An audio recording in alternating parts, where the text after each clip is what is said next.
MLC వాళ్ళ డ్రైవర్ని చంపేస్తే వెళ్ళి అతనిలాగా వెళ్ళి జైలుకి వెళ్ళి చాలా బాగా చంపేశాను నేను చప్పట్లు కొట్టే వ్యక్తిని కాదు, నేను తాటి తీసి కూర్చోబెట్టే వ్యక్తి.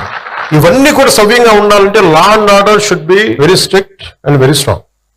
నేను హోమ్ మినిస్టర్ని కాదు, అది నా పరిధిలోకి రాదు, అది క్రిమినల్స్ తాలూకు అదృష్టం. అలా నీచుల్ని మనం వెనకేసుకొస్తే that is showing that particular persons nature.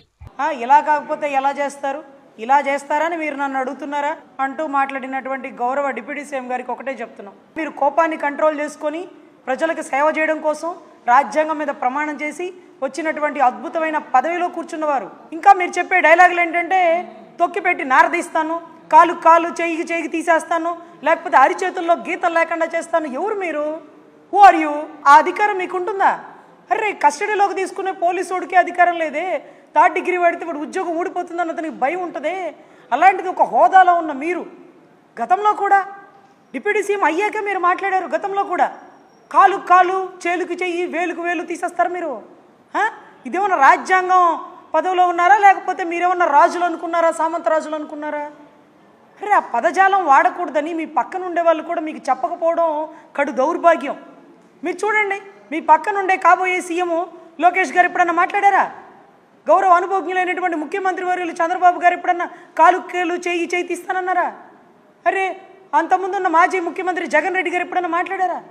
మీరు ముఖ్యమంత్రి కావాలనుకుంటున్నారో వద్దనుకుంటున్నారో అది మీ వ్యక్తిగత విషయం, కానీ ఒక పార్టీ ప్రెసిడెంట్ హోదాలో ఉండి అరిచేతుల్లో గీతలు కనపడేవను, కాలు కాలు తీస్తాను అనే పిచ్చి మాటలు మీరు మాట్లాడకూడదు.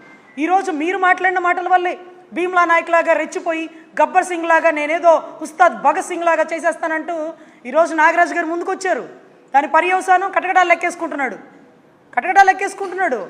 గౌరవ హోంశాఖ వర్యులు చెప్పింది, ఈ రాష్ట్రంలో తప్పు జరిగితే ఏటపోతు నడిగేసినోడిని నడి రోడ్డు మీద తన్నుకుంటూ తీసుకుపోతామని. మరి ఆ మాటని డీజీపీ గారు చెప్పలేకపోయారు. అరే తెలుసో తెలియకో ఒక సిఐ ఒక నేరగాడిని చంపినాడు అనుకోండి, మీరేం చెప్పాలి? పైన అధికారులు కూర్చొని మాట్లాడుకుండా ఆ పొరపాటున జరిగింది, అతను మంచి వ్యక్తి, అతను కూడా నేరగాడు, కంట్రోల్ తప్పినాడు, సీఎంఏ చెయ్యెత్తినాడు, ఆ సీఐ ఆ బాధలో కోపంలో గబుక్కను కొట్టగా చనిపోయినాడు, ఇలా కదా చెప్పుకోవాలా? రెచ్చగొట్టి తప్పుని పెంచి పోషించి ఒక తప్పుకి 100 తప్పులు చేస్తూ ఈరోజు రాష్ట్రం బీహార్ రాష్ట్రం మన రాష్ట్రం వైపు చూసేలాగా ఇంకా కూడా రెచ్చగొడుతూ ఈ 3 ఏళ్ళు వైసీపీ గుండాలు అంటూ మీరు కళ్ళు వేళ్ళు చూపిస్తున్నారు. తప్పు చేస్తే చట్టాలు, కోర్టులు, న్యాయ వ్యవస్థలు ఇవన్నీ ఉన్నాయి కదా. మేము పొంబరేపిస్తాము, కాలు తీస్తాము, చేతిలో రేఖలు కనపడనీయకుండా చేస్తాము అని అనడానికి మీరెవరు? ఏ అధికారంతో మీరు అలా మాట్లాడారు?